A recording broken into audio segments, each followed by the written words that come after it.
சமீப காலமாக நான் வந்து ஞாயிற்றுக்கிழமை மட்டும் வந்து எந்த நிகழ்ச்சியுமே கலந்துருக்கிறது வந்து தவிர்த்து அன்னைக்கு ஒரு நாள் மட்டும் சரி கேமரா சொல்லிட்டு ஒரு 3 மாசமா அதை கடைபிடிச்சிருக்காங்க. இது வந்து சண்டே 2 நாளைக்கு முன்னாடி சண்டே இருக்கிறதுனால இந்த நிகழ்ச்சி வந்து ரொம்ப மிக முக்கியமான நிகழ்ச்சி.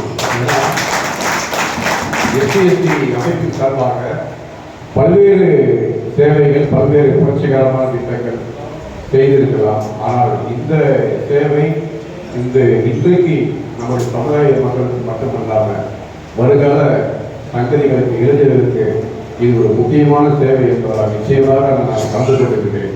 கலந்து கொள்வது மட்டுமல்ல, இதில் என்னுடைய பங்கு மிக முக்கியமான பங்காக இருக்க வேண்டும். அவர்தான் இன்றைய தினம் நமது அண்ணன் ஆசிரியர் அவர்கள் தலைவர் குறிப்பிட்டார்.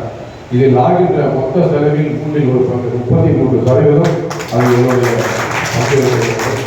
ஏன்னா நான் ஒரு சீக்கிரம் சொல்ல மாட்டேன், சொன்னா கண்டிப்பாக செஞ்சோம். அதே மாதிரி தான் புரட்சியாளர் அம்பேத்கர் அவர்கள் சிலையாக இருந்தாலும் சரி பல்வேறு துறைகளாகும்.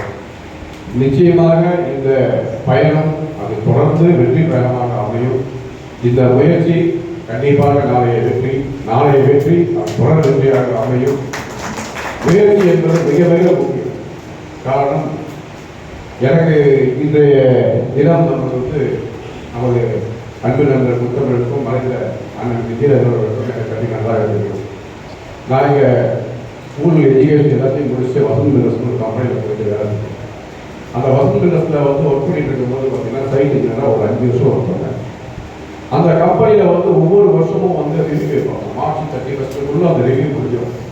இந்த ஆண்டு என்னென்ன அவங்க வந்து ஒர்க் பண்ணாங்க, என்ன ப்ராஜெக்ட் பண்ணாங்க, அந்த ப்ராஜெக்டில் அந்த கம்பெனிக்கு செஞ்சாலும் அந்த கம்பெனிக்கு என்ன லாபம், அந்த ப்ராஜெக்ட் வந்து குறிப்பிட்ட டைத்தில் முடிச்சாங்களா, டைம் டியூரேஷன், அந்த ப்ராஜெக்ட் வந்து குறிப்பிட்ட டைத்தில் முடிச்சாலும் எக்கனாமிக்கலாக முடிச்சிருக்கலாம், சொன்ன பட்ஜெட் போட்ட பட்ஜெட்டில் முடிச்சிருக்காங்களா, இப்படி குவாலிட்டி இருக்கா, ஒரு தரமான கட்டிடத்தை குறித்த நேரத்தில் உரிய செலவில் செய்யப்பட்டவர்களுக்கு அங்கே வந்து இன்க்ரிமெண்ட் வரும். அதான் மார்ச் 31 ஒரு ரிவ்யூ வைப்பாங்க.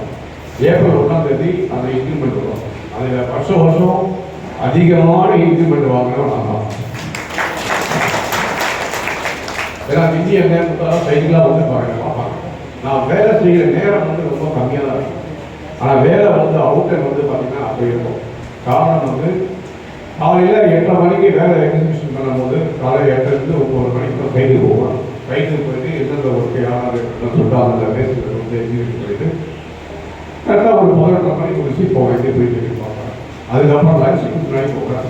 லஞ்சுக்கு முன்னாடி எல்லாரும் கரெக்டாக முடிச்சிருக்காங்களா, கலரை வந்து எல்லாம் வேஸ்ட் பண்ணுறாங்களா, இதெல்லாம் பார்ப்போம்.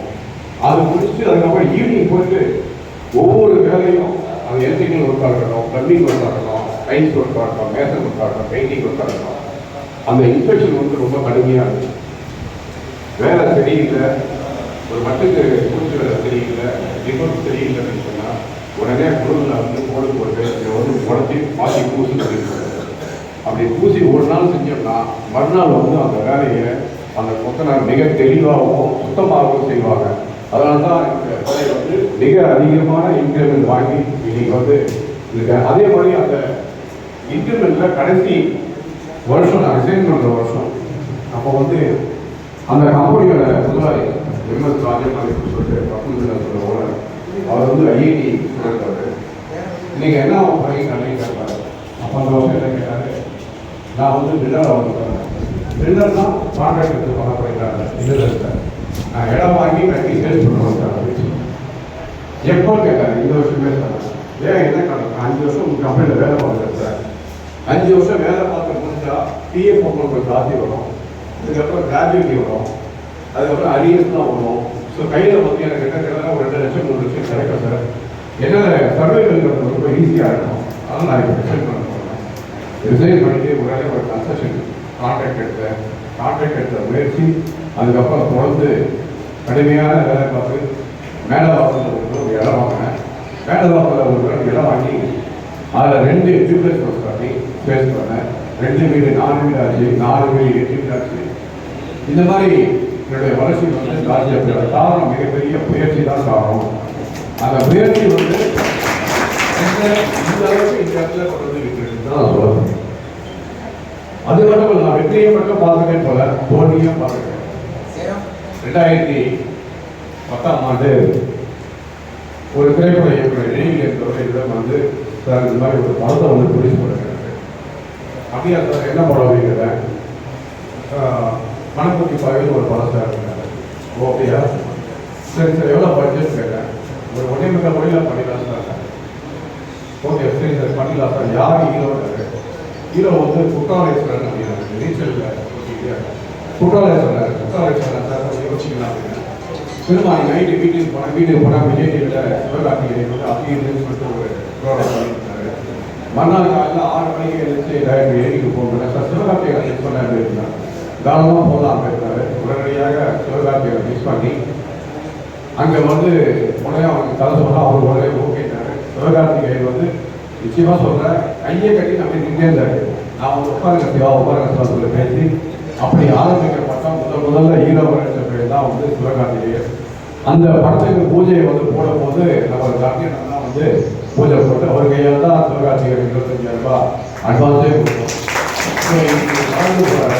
ஸோ அப்படி வந்து பல வெற்றிகளை சந்தித்தவர். 2019 வந்து ஜிப்சின்னு ஒரு படம் பண்ணோம். பல கோடி செலவு வந்து இந்தியா முழுக்க காஷ்மீர், வாரணாசி, பல மாநிலங்கள், ராஜஸ்தான், ஜெய்ப்பூர், ஜெய்ஸ்வால், கோவா, பல மாநிலங்களில் அந்த படம் வந்து டிராவலிங் படங்கள்லாம் செஞ்சதுனால இந்தியா முழுக்க சுற்றி பார்த்துட்டோம். பெரிய செலவு. படம் ரிலீஸ் பண்ணுறதுக்கு போனால் சென்சாரில் கிட்டத்தட்ட 56 கட்டு 56 கட்டு கொடுத்தோம். அதுக்கப்புறம் சொல்லி கொடுத்தாங்க. ஸோ இவ்வளோ கஷ்டப்பட்டு அந்த படத்தை ரிலீஸ் பண்ணலான்னு கொண்டு வந்த 2 நாளில் வந்து கொரோனா